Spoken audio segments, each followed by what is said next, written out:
Hey guys, Skinny here, and today I'm going to be reading the mid-chapter patch notes for patch 4.5.0. They just dropped today, so they've literally just this second come out. The update comes out in an hour from when I'm making this video, but probably is already out by the time I upload it.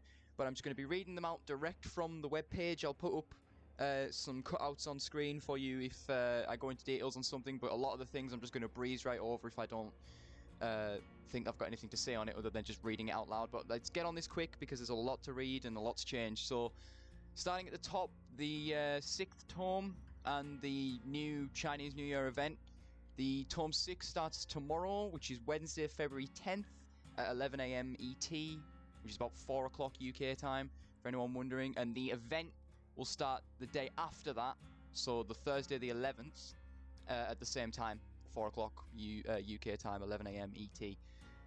The new HUD has been added, which is going to annoy a lot of people, but several HUD elements have been moved or updated, as the devs say. The player status widget, which is what are the names, health states, you know, all the icons, it's been redesigned, along with graphic improvements to animations. The player status widget is now positioned on the left side of the screen. While this change was not made lightly, it was necessary in order to make the player names readable across all platforms and resolutions, as well to make room for new HUD elements like the hook count. A lot of people are going to hate this because it means it now goes from the top left vertically downward and has the survivors' portraits. It's difficult to read killers like Plague, Freddy, Pig, Ghostface, you know, any killer that has a HUD element around the character's name. Very difficult to see that now. But we're stuck with it until the devs decide to do something with it, at least with this mid-chapter, so who knows. There's other stuff with the HUD as well. The objectives have been moved to the top center of the screen to give us more room to display more detailed instructions. That one seemed to be the only change people really liked from the HUD. I saw when people were making their own mock-ups of the HUD, they always kept that top middle. But yeah, the gen stats is now at the top middle, for anyone wondering. Score events and status effect alerts have been moved to the right side of the screen. This is primarily to bring the status effect alerts closer to the status effect indicators. So this is now your top right corner. So where the score events used to appear in your middle left, they now appear your top right. Very, very confusing for people who are not aware to that, but oh well, what can you do?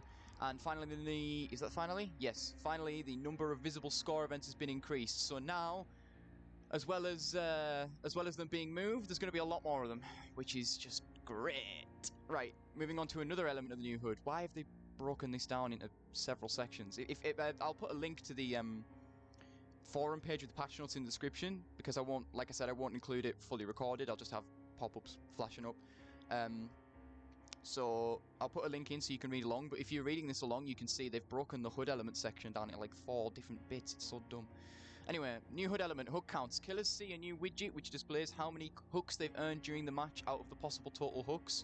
Only the killer can see this, so for survivors, 12 sections. No, not 12, hang on. A number. My maths is shit.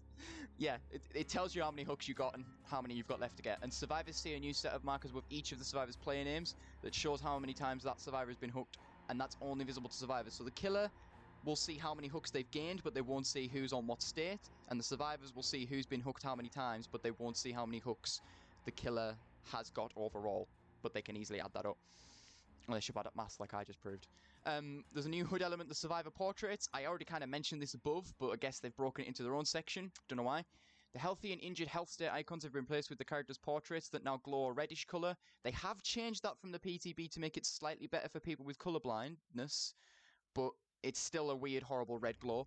And the injured state has been improved from the PTB to be more obvious, especially for colourblind players. I just said that. The UI scale has sliders in the settings menu now, so you can make your HUD bigger or smaller. That's all that really means. I'm not going to read the full thing in detail. Visual update has been, so the maps, the graphics, the map, the game and the asylum have both had graphic updates as shown in the PTB, but obviously now these are brought over to live. They've got new models and textures on 4 of Nurse's outfits. I think this is her default and recolors of the default. I don't think they've done anything else. And updated model texture on the clown's base outfit and his visual effects, so they've made his bottles transparent now, and so you can see what liquid's in them. Updated survivor locomotion, so the new animations. There's updated posing for all survivor locomotion animations, start-stop transition, ability to use flashlight while crouching, crawling turn speed, and all that stuff. New from the PTB, however, there's a new animation when entering the hatch while crawling. Ooh, cool. Updated self-heal fail animation and slightly raise the camera when crawling. That's all that I really need to say about that. Balance. The clown's rework is now in the game. The clown now has two types of bottles, tonic and antidote. His secondary power button will switch between the two you throw, and well, tapping it, sorry, will switch between the two you throw, and holding it will reload still. Reload time is now 3 seconds base, so for those who don't know, that's the thick cork stopper add-on. That's now base part of the game. That's been added as part of his power. It's no longer 5, it's 3. So what do the antidote bottles do? The antidote bottles are the bottles that he throws, and they're a big grey cloud, and then they turn yellow after 2.5 seconds, and they last for 7.5 seconds in total. Doesn't specify if that lasts, like, including the 2.5, or if that's 7.5 on top of the 2.5. We'll figure that out once it's in game. And they are smaller than the purple clouds, the tonic clouds. Overlapping the two makes them disappear. Survivors and the clown will get. This is the big one. What the yellow cloud actually does. When the survivors or the clown go in the yellow cloud, they gain a status called Invigorated that then makes them go faster, and it's 10% movement speed for 5 seconds when you enter this yellow cloud. And the survivors touching the yellow cloud, if they were affected by the purple cloud, no longer affected by the purple cloud. It clears that status. The purple clouds are the same though. They haven't done anything to that. Big load of add-on changes to go along with his rework. Party bottle is what used to be Ether Volume 5. It's now a Blood Point meme add-on. You throw a bottle, it makes confetti. That's literally all it does, and a few blood points. It's very fun. The Fingerless Parade gloves. Bottles are thrown with a slightly different arc. They don't go high, but they go further. So I think it's basically just turns them into Huntress hatchets. You could have some use. I would never use it, but I haven't experimented with it yet. The Smelly Inner Souls greater movement speed bonus when reloading is now rare. It was common, but it's now rare, so you still move faster when reloading. I believe it wasn't that in the PTB. I think that had a different effect in the PTB, but I don't know, I didn't play it. Solvent Jug model increases the invigorated effect duration. This used to be, I think, the exhausted status effect for 30 seconds. It now just makes the yellow bottles last longer in terms of when you walk in it, not how long the cloud stays. The thick cork stopper still does what it does, but it's slightly smaller. I imagine now instead of being 2 seconds, it's probably 1 or half a second because it's 3 seconds base. It's also no longer pretty much mandatory for Clown because he's got 3 seconds reload base. This is great. Spirit of Harshawn, this is a new add-on. He never had this before, unless it's just a renamed one, I don't know. Model expands the antidote cloud area. Oh, it was Ether Volume 10. That's what it was. That's the new name. It says in the brackets. Trust me for not reading ahead. So yeah, it makes the antidote cloud area bigger. So that's the yellow one, not the purple one. VHS, I'm not going to say that on YouTube. Swaps yellow and purple colour of antidote and tonic effects. Was rare, now is uncommon. So this is one that I only just realised. I was reading this wrong previously. Now I know what it is. So what this does is the yellow and purple clouds swap the effects. They stay the same colour, but they swap effects. So the yellow one will now slow survivors, and the purple one will now speed them up. But you still see them as yellow and purple. They're just flipped effects. Could be a good joke. Could be a good joke on. It was rare, is now common. Could be a good sort of jokey mind gamey add-on, but I think it's a bit useless in my opinion. But I'll let you guys be the judge of that. Cigar box. When any player becomes invigorated, they see all other players' auras within a 16-meter radius. Hang on, let me read that again. When any player becomes not survivor or killer, player becomes invigorated, so speed boost, they will see auras of all other players within 16 meters. Huh. So that applies to both then, if a survivor runs... Okay, cool. So yeah, sorry, I had to reread that because I got confused. I think that was like that in the PTB, I just... Like I said, I didn't play the PTB. Garish Makeup Kit now increases the invigorated effect duration. This is like the Solvent Jug, it just makes the fast one last longer. Tattoo's middle finger, which is his pink one, not the insta-down pink one, that stays the same. Auras of intoxicated or invigorated survivors are revealed to you for 6 seconds, presumably as soon as they enter the effect. So if they're slowed down or sped up, you can see their aura for 6 seconds. Whew, that's all the add-ons covered. Now moving on to audio, the Clown now has his own terror radius and chase music, like they do with pretty much every rework. But Clown's not the only killer getting a little touch-up in this update. There's also the Trapper. Escaping from a bear trap now has a 1 in 6 chance, or 16.6% chance of succeeding on each attempt, but is capped at a maximum of 6 attempts. So it will now take between 1 and 6 attempts to get out of a bear trap, and it is less likely you'll get out first time, but by like the 5th or 6th time, you're pretty much out. Like, and if you're not out by the 6th in final, you're out indefinitely, definitely. Add-ons that reduce the chance of escape increase the maximum number of attempts, as well as reducing the chance per attempt. So that's all they've done to Trapper. Wraith also got a touch up. While cloaked, the Wraith is completely invisible, no shimmer, so the little effect where you can kind of see him when he's more than 20 meters away, but once he's within that 20 meters, he can be seen. They've increased the duration of the uncloak speed boost from 1 to 1.25 seconds, so now he goes slightly faster when he comes out of cloak, just for a little bit longer. No, it doesn't go slightly faster. He goes the same speed that he already does when he comes out of cloak, but it's for like 0.25 seconds longer. Restored a missing bone rattle sound cue at the beginning of the Wraith's cloaking animation, sometimes referred to as bell tech. Oh, so they've added the bell tech back, basically. Fixed an issue where the Wraith would appear to uncloak completely while kicking a generator or breaking a pallet or wall. While cloaked, the Wraith now only uncloaks the necessary bits, so obviously when you're in cloak and you kick something, there's a slight shimmer and he only slightly uncloaks. That wasn't happening, now it is again. Finally for the Wraith, they fixed an issue that caused the Wraith add-on the Serpent to reset the uncloaking progress after completing an interaction. It will now leave the Wraith completely uncloaked and able to attack and trigger an uncloak speed boost after damaging a generator or breaking a pallet or wall. That's the killers covered. Right, moving on to miscellaneous. This is pretty much just perks, but they've also thrown Deep Wound and Mangled in here. So, the big one. Hex Undying has been changed. While Hex Undying is active, survivors within 2, 3, 4 meters of any dual totem only have their aura revealed, so they don't work on lit totems. And when another Hex totem is cleansed, that totem goes to where Undying is and deactivates Undying.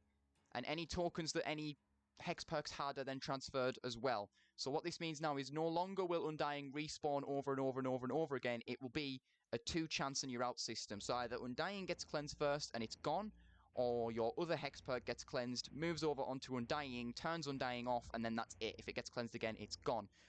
Fairly decent balance change. I know a lot of people are going to be upset about that. I am also kind of upset because of the whole killer meta getting changed again. But having said that, they did have the Q&A recently where they're also doing stuff with DS and objects, so you know, it's a two-way road, and I'm quite happy with this change overall. Miscellaneous perks. Fixated now works while injured. This is going to become meta, I can guarantee you. Iron Maiden now lasts for 30 seconds when you're exposed. It's a little bit better. Second Wind now has a 28, 24, 20 second duration, so it's going to be a bit quicker to get healed when you come off the hook with Second Wind. Diversion now charges in 40, 35, and 30 seconds, and the distance thrown is now 20 meters at all tiers. Whew. Deep Wound now always has a 20-second timer no matter how it's applied. Frank's Mixtape and Stab Wound Study adjusted to have the same proportional impact on survivors' Deep Wound timers. What that means is they're still terrible. They don't have a better effect now just because the timer's smaller. Don't use Frank's Mixtape and Stab Wound Study. I know Tat's going to be upset about that one. Borrowed Time's tier adjustments are now the duration of the endurance status effect at 10, 12, and 15. So instead of Borrowed Time changing how long you've got to mend, it's now 20 seconds no matter what level. It's just a difference between either being 10 seconds long, 12 seconds long, or 15 seconds long.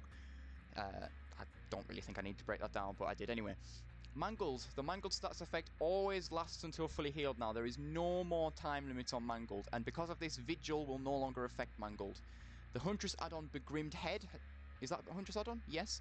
Removed the repair speed debuff, but added the hemorrhage status effect. So now that add-on will not slow your speed down for getting your repair speed down for getting hit, but it will basically give the hatchet sloppy butcher. And the Rusty Attachments, which is the Pig's Bear Trap add-on, also only applies Mangled to the injured survivors. I don't actually remember what that did prior to that. Now we've got a big one. Bug fixes. Fixed a hitch occurring in the loadout panel when selecting an item. No idea what that means. Fixed a hitch when opening the Blood Web after a certain level. No idea what that means. Fixed an issue that could cause some survivors passively falling asleep to not count towards the Dream Master achievement. No idea. Well, sorry, I got on a train of saying no idea. I do know what that means. Fixed some issues regarding user impersonation. Fix some issues regarding user impersonation. What? I know what that means, but I don't know how that means, if that makes sense.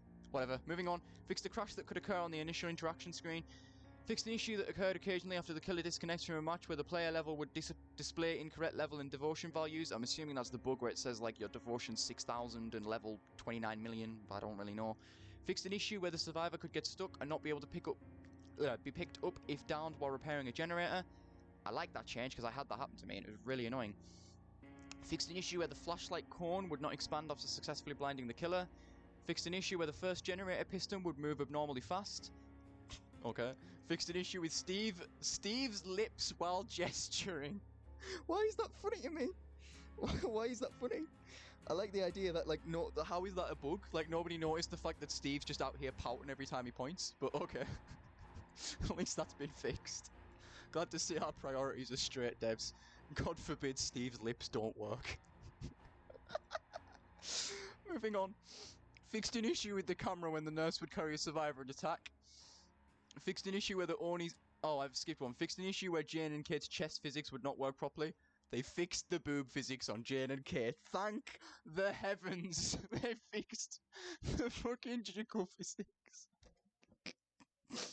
Why is this turned into the Sims patch notes reading? Fixed an issue where the Oni's armor would be floating. Fixed an issue where the clown's hair would be floating. Fixed an issue where totems located next to the Combine Harvester's wheel and Colwyn could not be cleansed. They finally fixed that. Thank fuck.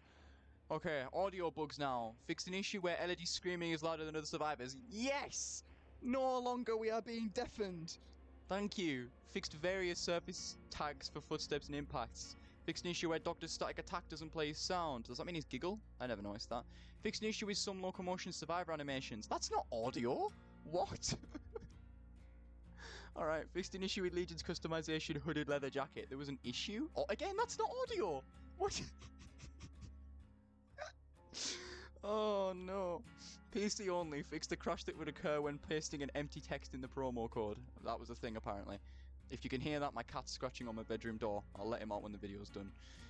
I don't have time. Fixed an issue when launching... This is Windows Store only. Fixed an issue when launching the game and navigating directly to player's killer survivor. The user's currency would display as 000. Switch only. Fixed an issue when multiple sound effects weren't echoed on Nintendo Switch. PS5 only. Fixed an issue where the player wouldn't be brought back to the initial interaction screen when the internet connection is lost. Xbox One, Series X, PlayStation 4 and 5 only. Why have a PS5 only section if you're going to put it there? I don't understand this. Fixed a crash that would occur after loading the tutorial while the game is not completely installed. The last section now. Fixed issues from PTB. Oh my god. Fixed an issue where Survivor would not be able to nod their head up and down anymore. Oh my god, what a critical issue. Fixed an issue where Survivor character would... Well, hang on. Rewind that. Fixed an issue where Survivor character would stuttered changing direction quickly. Me English good, yes? Fixed an issue where the Survivor would play the incorrect animation when bleeding out of deep wound. Okay. Fixed an issue where the players would be able to steer character during dead hard. Yes! They've got rid of 90-degree angle dead hards! Yes! Dead hard no longer has a better turn rate than fucking Blight. Get on! Fixed an issue where the Survivor would snap back to reality. Oh, there goes Grat. That was a shit joke. Would snap back to their original position after letting go of repairing a generator. I'm probably going to leave that in, but you know. Fixed an issue where the character would stutter when using the flashlight while moving. Fixed an issue where the character would remain in fall stance after vaulting. Aw, you can't be chased by T-posing survivors anymore. Fixed an issue where the character would not play the dead hard animation properly from idle. Fixed an issue where the survivors would clip through locker doors while rushing out. Fixed an issue where the survivor carrying an item would clip through the ground. Ugh, my tongue's failing from reading so much text so quickly. Fixed an issue where Ash's hand would jitter while carrying an item. Fixed an issue where characters would T-pose when infected by the plague and interacting with the exit gates. Why they've written T-stance when everyone commonly knows it as a T-pose, I don't know. And finally, fixed an issue where characters would T-pose when interacting with fountains. I said finally, but there's also one known issues thing. Some tutorial and UI text show incorrect characters in Thai language on Steam. Right, well, that is the entire mid-chapter patch notes for 4.5.0. Just a quick summary. They've reworked Clown. They've done graphic reworks on the Nurses map and the Pigs map. They've updated the model of the nurses' outfits. Some of them, they've updated a little bit of the model on Clown's outfits. Traps have had a rework. Wraiths, cloaking has had a little bit of a rework. I think that covers pretty much it all. Undying's been changed, fixated now works while injured, all that stuff. I'm just rereading it all quickly now. That's pretty much most of it. Again, if you've got any other things you need to check over again, go back through the video and pause, and the link to the actual page itself is in the description. You can go and read that. But that is the full mid-chapter patch, and as it has now just gone 4:10, it should be out. So you can stop watching this now. You can go and download it, get your update downloaded. Hope to see you all in there enjoying the new Clown and the new graphics, and also that fantastically designed new UI. That's not sarcasm at all. Anyway, I've rambled on long enough. I've also mumbled a lot, and you probably can't understand me, but professional unprofessionalism. Again, I'm so unprofessional, I didn't even say that right. Unprofessional professionalism. I should just end this video now before I keep going on anymore. Thanks for watching, and see you guys in the next video.